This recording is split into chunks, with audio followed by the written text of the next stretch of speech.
El botulismo es una enfermedad que requiere de la denuncia de los casos que se presentan. Vemos acá algunas estadísticas y Mendoza presenta el mayor número de casos en el país. Esto se debe a la costumbre que tenemos en nuestra provincia de elaborar conservas caseras. Todos los casos han sido tipo A, el 42% en conservas caseras, el 27% en conservas industriales y un 33% en el cual no se ha podido determinar el alimento que dio origen a la intoxicación. Generalmente vamos a hablar de una intoxicación alimentaria, pero vamos a ver que hay otras formas en las que se puede presentar esta enfermedad. Según la fisiopatogenia, vamos a tener un botulismo exógeno que se produce fuera del organismo y luego se incorpora al mismo la toxina, hablamos de una intoxicación, y de un botulismo endógeno en el cual al organismo va a ingresar el microorganismo y por alguna característica particular de ese sujeto se va a producir toxina en el interior. Entonces hablamos de una toxinfección. Ampliando un poco lo que dijimos recién, vamos a ver que las intoxicaciones pueden darse por alimentos en los cuales se ha preformado la toxina, se puede contraer por uso farmacológico iatrogénico, por aplicación de Botox, por ejemplo, de manera intencional como arma bacteriológica o de forma accidental en el personal que trabaja en laboratorios donde se manipula toxina botulínica. Por otro lado, las toxinfecciones pueden darse por heridas, a semejanza del tétanos, coloniza esa herida el Clostridium botulinum y dentro de esa herida produce toxina. También puede ser que produzca toxina en el intestino y ahí tenemos otro caso que nos va a importar, que es el botulismo del lactante. Y el botulismo críptico es aquel en el cual la persona presenta sintomatología, pero no se encuentra ninguna causa evidente de esa intoxicación. La sintomatología del botulismo es muy característica y muy diferente de otras enfermedades transmitidas por alimentos. Recordemos que estos síntomas van a estar originados por una neurotoxina que produce una parálisis flácida, progresiva, simétrica y descendente. El periodo de incubación, que es aquel tiempo desde que se consume el alimento hasta que aparecen los síntomas, puede ir de 12 a 36 horas hasta 10 días. Generalmente, mientras más corto sea el periodo de incubación, más fuerte va a ser la aparición de síntomas y más difícil de tratar la enfermedad. En un periodo de comienzo pueden aparecer náuseas, vómitos, diarrea. No hay fiebre salvo que se produzca una infección con otro microorganismo y la persona mantiene su estado de conciencia durante toda la enfermedad.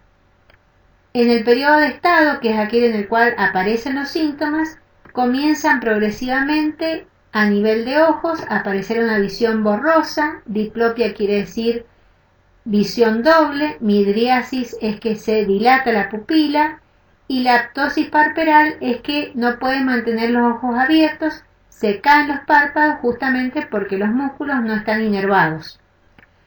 Luego seguimos bajando, empiezan los síntomas a nivel de boca, de cuerdas vocales, no se puede pronunciar bien las palabras, no se puede articular bien, tampoco se puede tragar. Hay una sequedad de boca por la dificultad en segregar saliva.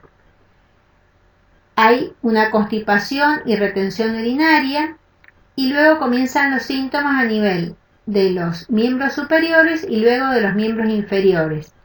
Adinamia y astenia significa que no hay fuerza muscular para hacer los movimientos, hay una debilidad muscular. Y ataxia es que no se puede coordinar el movimiento. También puede haber signos cardiovasculares como taquicardia, hipertensión, arritmia, y luego comienzan los problemas respiratorios, disnea, que es falta de aire, insuficiencia respiratoria, que puede llevar a un paro respiratorio y a la muerte. ¿Esto por qué sucede la insuficiencia respiratoria? Porque el diafragma, que es un músculo que mueve el sistema parasimpático, permite que la caja torácica se haga grande e ingrese aire y se cierra y se elimine aire. En este caso, el diafragma no se mueve y por eso estos enfermos tienen que estar conectados a un respirador.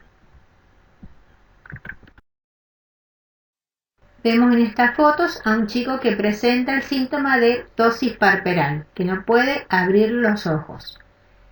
Puede haber complicaciones en esta enfermedad como bronconeumonía, faringitis, infecciones con otros microorganismos, y la convalecencia hasta que se recupera la persona y se retrotraen los síntomas en forma inversa, es decir, lo último que vamos a perder son los problemas de visión, puede llevar semanas o meses. Incluso hay casos que necesitan hasta 2 años que remitan todos los síntomas.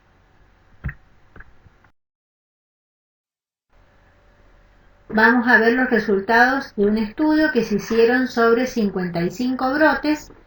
La naturaleza de los alimentos implicados fueron un 60% de alimentos vegetales, un 8% de alimentos animales y un 14% de alimentos mixtos, es decir, que contenían componentes vegetales y animales. De esos alimentos, el 84% fue de elaboración casera y el 16% de elaboración industrial. Dentro de las conservas realizadas con vegetales, vamos a ver que todas pueden ser potencialmente peligrosas porque la mayoría de las hortalizas presentan pH por encima de 4,5. El tomate es el único que se encuentra ahí en el límite, sobre todo las variedades que se usan ahora en la industria conservera tienen menor acidez que las anteriores. Entonces se aconseja por cada kilo de pulpa de tomate que se vaya a envasar en forma casera, adicionarle 2 cucharadas de vinagre de vino o vinagre de alcohol.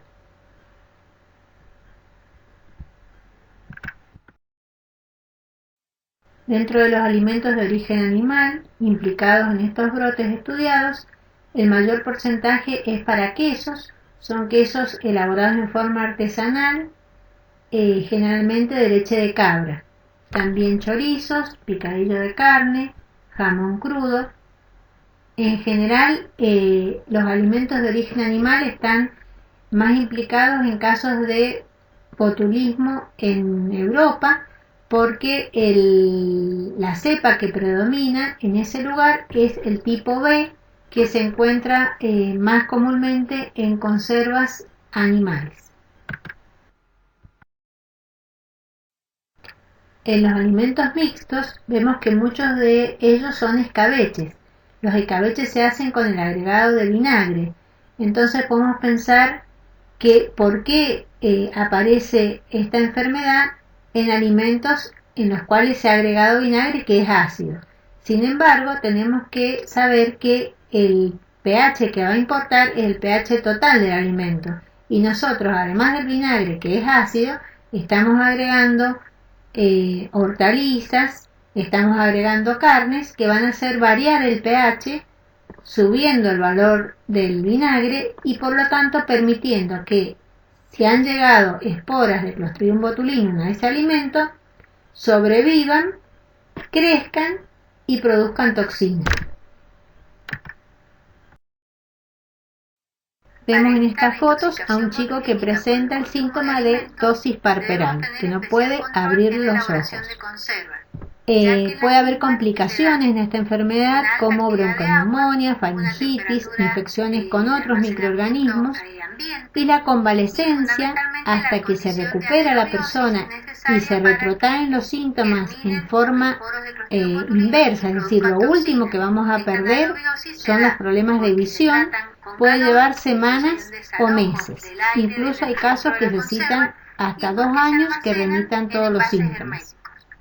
Lo primero que tenemos que hacer es disminuir la carga de esporos que lleve el alimento, lavando minuciosamente los mismos para eliminar los restos de tierra. Y luego vamos a tener que tener en cuenta el pH. Si el pH de la conserva es menor a 4,5, podemos aplicar una temperatura de baño María cercana a los 100 grados, porque a este pH menor a 4,5, si hay esporos que han llegado a la conserva, no van a poder germinar. Sin embargo, si el pH es mayor a 4,5, estos esporos van a poder germinar dentro de la conserva y eventualmente producir toxina. Por lo tanto, los alimentos que tienen pH mayor a 4,5 no pueden calentarse a baño María, no los podemos elaborar en forma casera, porque se tiene que aplicar temperaturas de esterilización comercial mayores a 121 grados para eliminar las formas esporuladas. Esto no siempre se puede hacer en la industria porque se puede desarmar el alimento. Por ejemplo, si queremos hacer cascos de morrones, lo que se hace es bajar el pH aplicando algún ácido y luego el tratamiento térmico tiene temperaturas más bajas, porque si no, en vez de tener casco de morrones, tendríamos un puré de morrones, por ejemplo.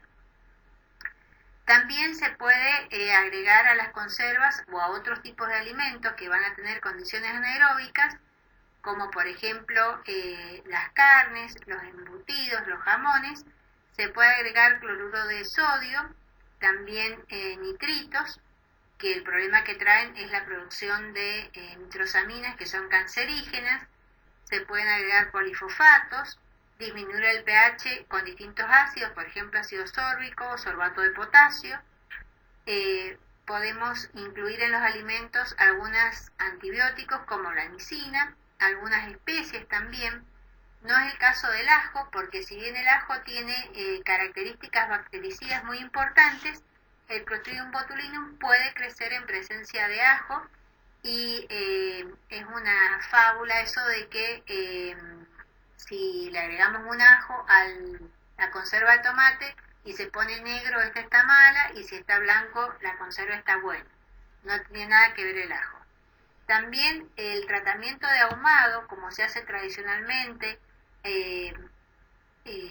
exponiendo el alimento al fuego con formación de formol, de ácidos acéticos, de fenoles, puede controlar la producción de toxina botulínica. No así cuando se agregan olores o sabores de ahumado al alimento. Esto no tiene ninguna aplicación contra la producción de toxina. Y en el caso de que dudemos de un alimento, de su elaboración, y queramos comerlo igual, no tengamos otra cosa que comer, se puede calentar el alimento a 100 grados durante 20 minutos.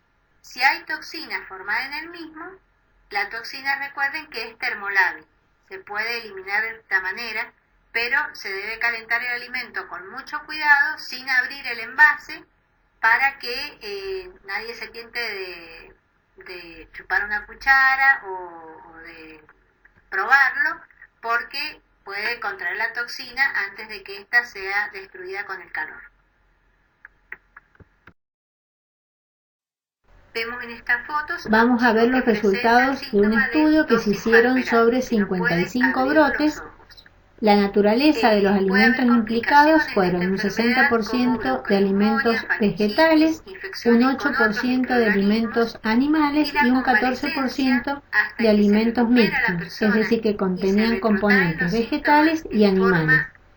De esos alimentos, el 84% fue de elaboración casera y el 16% de elaboración industrial. Hay casos que necesitan hasta 2 años que remitan todos los síntomas.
Los síntomas que alertan sobre esta enfermedad son que el niño tiene constipación de más de 3 días. Vamos a ver que todas pueden ser una debilidad muscular, la mamá se da cuenta la mayoría de la succión débil, hortalizas presentan pH por encima de 4,5. El tomate tiene tono muscular, se lo conoce al síntoma como el límite de trapo, sobre todo las variedades de trastornos neurológicos como indiferencia, somnolencia, conservera, es una enfermedad que tiene menor bajo porcentaje de letalidad del 2%, pero obviamente siempre que damos estos números tenemos que pensar que detrás de ese 2% en forma casera hay un bebé que ha muerto y una familia que 2 cucharadas de vinagre. La Sociedad Americana de Pediatría recomienda no darle miel a los bebés hasta después de los 2 años. Esta es la época en la cual ya la microbiota intestinal del niño ha cambiado y impide que si el bebé consume alguna espora de Clostridium botulinum pueda germinar en el intestino. También hay estudios, uno de ellos lo hizo una bromatóloga de acá de la facultad, la doctora Blanco, cuando hizo la tesis para alcanzar la licenciatura, postuló que al darle infusiones a los niños de manzanilla, anís estrellado y demás, como estos hierbas se secan en contacto con el aire y con la tierra, podían esas infusiones también ser portadoras de esporas para los niños lactantes. Y se comprobó que sí. Vemos un dibujo de un bebé que presenta la sintomatología de muñeco de trapo. No tiene tono muscular porque no hay inervación de los músculos. Y luego observamos los alimentos como miel y las infusiones que les dije de manzanilla, de anís estrellado, que pueden ser causantes de aportarle esporas de Clostridium botulinum si se las dan a un bebé. De todas maneras, recuerden que la mayor parte de los casos de botulismo infantil se producen porque el niño consume tierra, porque la toca con las manos y se las lleva a la boca, o por inhalación debido a que hay una gran cantidad de polvo en el ambiente. Finalmente vamos a hacer una breve mención al botulismo animal que afecta a distintas especies, entre ellas el ganado vacuno. Hubo un brote con botulismo tipo B en Holanda por consumo de forraje ensilado, que se prepara este alimento por fermentación de granos y de pasturas en condiciones anaeróbicas. Entonces, en esas condiciones fue que se formó la toxina botulínica. Y después hay un botulismo endógeno de algunas zonas determinadas, como por ejemplo el Ansiedque en África o Aguapey en Corrientes, en las cuales los suelos tienen déficit de calcio y de fósforo. Entonces las pasturas también tienen déficit de estos nutrientes y los animales tratan de proveerlos lamiendo o royendo huesos de animales muertos que se encuentran en el campo. Como estos huesos se encuentran en descomposición, en condiciones anaeróbicas, pueden contaminarse con esporas de Clostridium botulinum que se encuentran en el suelo y en esas condiciones de anaerobiosis generar toxina. En estas zonas endémicas lo que se hace es aplicarle una vacuna bivalente con los tipos de botulismo que afectan a los animales, que si recuerdan eran el tipo C y D, para evitar que adquieran esta enfermedad.